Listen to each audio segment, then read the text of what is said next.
My people, my people! Since the outbreak of COVID-19, things have changed for many of us, including the way we go about our daily lives. Businesses and institutions are also making changes. Joining us now to help us look ahead and figure out what's the new norm for schools come September is Linvern Wright, president of the Jamaica Association of Principals of Secondary Schools. He's also at William Nib. That's where he is based, and he is on the ground. Good morning, Mr. Wright, joining us via online. How are you? I'm good, Empress. How are you doing? Neville, morning. Morning, sir. Everything all right? I'm good. So you finished with Rossi's, so you're going to William Nib. I can't done with Rossi's, but I'm at William Nib. Good to see you. Empress said at the start that we weren't to talk about September, but before we get to September, I know school started on Monday for the CSEC and the Cape students. How has that gone so far? It has gone good. When I canvassed members of the association, what they really said was that they had to be putting in a little more from their staff to help with social distancing, because the children naturally want to greet each other. So we're trying to get them to understand that your instincts are something that you have to temper right now. Yep. But except for that, most things have gone as planned. I know it's only 5th and 6th forms, but some of these classrooms will have 40 and 50, well, not 50 maybe, but at least 40 kids in some of them. So how are you handling this? Are you using the whole school just for 5th and 6th form? How are you handling that? Yes, we're using the whole school, but we're also staggering students coming in. So what we do is that we timetable some subjects for, say, Monday, some for Tuesday, some for Wednesday. So And then some of those who didn't come in on Tuesday would be doing remote learning on that day. They didn't come in. So what we try to do is to give everybody a taste of all the things we offer. All right. What about September now, Mr. Wright? When the rest of the students return, are we able to maintain this kind of physical distancing with the spacing between the class, the desk and chairs, etc.? Are we able to maintain this? It's going to be a challenge. It is something I think that it's good that we have some time, because it is something that we're going to have to work with. We're going to have to collaborate and work out. Now is the time for all principals to talk, and we are talking. It's a time for the ministry and us to talk. It's time for all groups concerned with education, parents, boards of management to really talk and see what the best options are. We have to look at other models, how those things are working, because what we're doing now is that we're using a small number. But when we have the big numbers coming in, there are going to be challenges that we have to try to get around. And the social distancing is definitely going to be a challenge that we will have to plan for. All right. As a man that leads the Association of Principals of Secondary Schools, and the principals do know best about their own environment, some people have called for a shift system. How do you feel about that? Necessary, but it's not something that we are happy with. We're not blaming anybody about it, but given what we know, the issues had been with it, it's something that many people cringe at. There are people who are looking at alternatives to that. So the shift certainly would allow everybody to get a little bit of education, that's direct instruction, because there are some students who don't have access to technology. No, and if you don't get that access to technology, that is going to have to be a norm. If we have the access to technology, we can alternate. They're coming in on days, and on a day when they're not in, they could have the technology, the remote learning happening. Some persons have staggered timetables, thinking of staggered timetables. Other persons are thinking of satellite centers, where you work with your churches, you work with the community centers, but ensure that the technology is set up there so that teachers can do their thing from school. And principals and supervisors can have a better way of monitoring the quality of those lessons going out to kids in a direct way. Mr. Wright, I said this morning that I heard the president of the Teachers Association, Mr. Speed, and I think he said only 30% of the students would have had access to the internet, and school stopped sometime in March. If that is so, and I'm not certain if it was 30%, but even if it's 50%, even if it's 60%, you would still have 40% of the kids who would not have done any learning since March. I don't know if you have those numbers, but if that is so, how do you bring back everybody on the same page? Because I'm learning every day, Empress isn't, and I come back to school, she's down here and I'm up there. No, so. Why you have to put it like that? All right, do it the other way. Empress is learning, me not learning. I don't know if you agree with the numbers, but if that is so, how do you get everyone back on par? We Who should I use as the illustration now? No, Empress or you? Me, I am it was on. me. No, it was me. All right, I'm just giving it some. All right, but it is going to be a challenge, especially for struggling students. Under normal circumstances, many of the struggling students still struggle at the end of the year without something like this. It is going to be a massive challenge that we are going to have to try to work through. Now calls for more of our expertise and understanding of diagnostic work, of kind of clinically diagnosing students and being targeted about how we teach them. And it's going to be calling for greater training of teachers. I think this summer has got to be huge in that regard. And we are agreed with the JT on that we are going to have to be spending sums on training teachers, because the number of students that are going to be needing the kind of diagnostic work and the kind of clinical teaching, the kind of differentiated instruction in a new situation that many of us are not used to is going to be a huge challenge. So there's going to be need for training to get people orientated to that, teachers orientated to that, then orientating children to it, then orientating children who are struggling learners to it. All of those things are going to be challenges that we have to knock heads and try to deal with in the best ways we know. If those numbers are even close to being correct, someone suggested that you should have started back from where you stopped. Like we stopped in March. So maybe you should start back from March. I don't know if that's feasible at all, but if those numbers are correct, any thought of anything like that?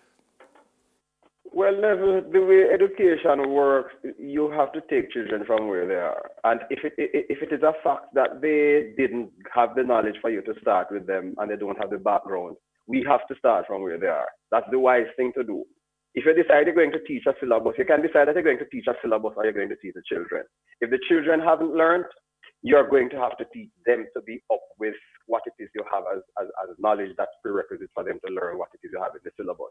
So there are going to be those schools that are going to have serious work to get students up in terms of the kind of knowledge that we want them to have in order to learn what would be on the syllabus if for grade 10 if they're coming from grade 9. So certainly if it is that they have not had any instruction, the wise and ethical thing to do is to start from where they were. I wonder, when we look at the way forward and we assess the children, I'm not sure where the assessment points will be for some of our children in primary school and secondary school, but is it possible that once some children are assessed post the COVID-19 pandemic lockdown, that they're able to then repeat? So how do we now place different students in different groups so that they can have, tailored lessons to meet them where they are? Whatever the learning challenges, social challenges were during this time, how do we now accommodate and separate to give them the best injection of the education that they need? Well, that's why I say, because there are no easy answers to that. Certainly we could talk about grouping in a general way, but it is not as simple as that. What I think we need are some of our best heads together. So what I hope is happening in the ministry is that the experts are looking at things. Many of us in the field who understand what is happening are looking at things. We are understanding the logistics of educating children who don't have the background, who have to be educated in a new situation. While it's a new norm, it is an undesirable norm. We are going to have to be looking at all those factors in determining now how we move with instruction. Some schools, because of the quality of the minds of some of the kids in terms of their being capable, would have it a little better. But there are going to be those who have students who are struggling with things like literacy and transportation, that we're going to have to find ways of ensuring that those persons are not further frustrated, with issues such as those, while we are trying to get them to learn. So, as I said, it's going to have to be a clinical work in terms of diagnosis, in terms of planning. It's going to have to be targeted work in terms of teaching, in terms of assessment, in terms of how we look at what people have learned in relation to what we want them to learn, and then we get them there. The idea of repeating might be a difficult thing because they might have to repeat so many people that maybe it's the whole school they have to repeat in some instances. So we have to find a way to see if we can do some accelerated learning, which might be difficult, but it's just how difficult things are. And if I sound really like I'm struggling with it, I think we're struggling with it, but the struggle is good because I think the responses are going to come out of that. Mr. Principal, I know you were the chairman of the Intersecondary School Sports Association for the Costa Cup competition. Would be remiss of me not to ask the question, because you know I'm a football Yes. coach in high school, sir. Yeah. I I understand. still am. Oh, you still are the chairman. Okay, so I Yes, understand yes. Manning Cup probably won't start in September. Is there any thought of just calling off the season? What you going to do?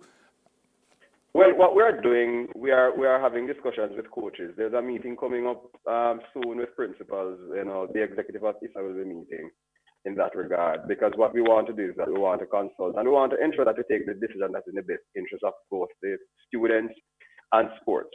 You know, we are in discussion with sponsors. As long as we are able to come up with something that is about safety, if it means we have to call off, then that's going to be, but we are not there in terms of saying we're going to call off. We are not there to say the commission is going to start at this time, because we're still in a consultation mode. So, but when we get out of that, I know President Wellington will inform Jamaica. Normally, schoolboy football ends maybe the first week in December, second week in December.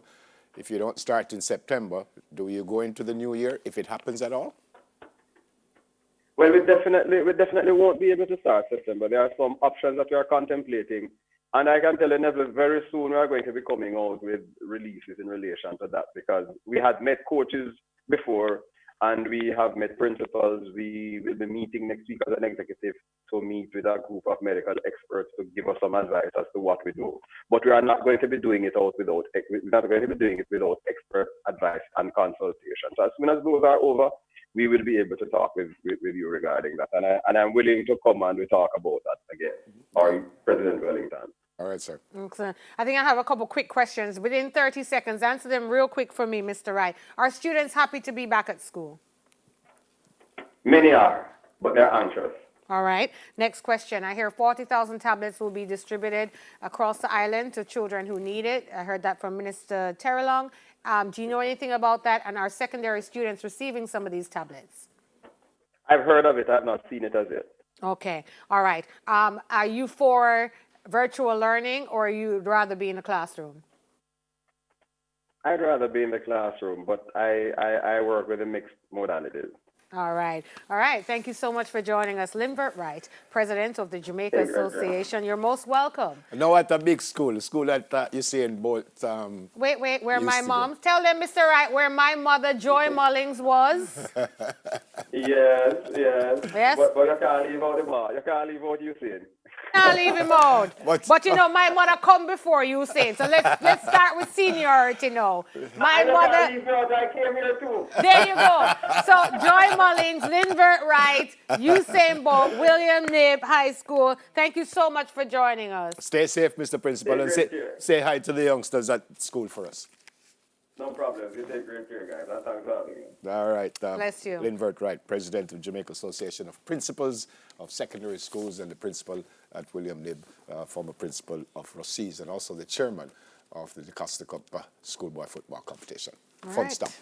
So, Soon come. yeah.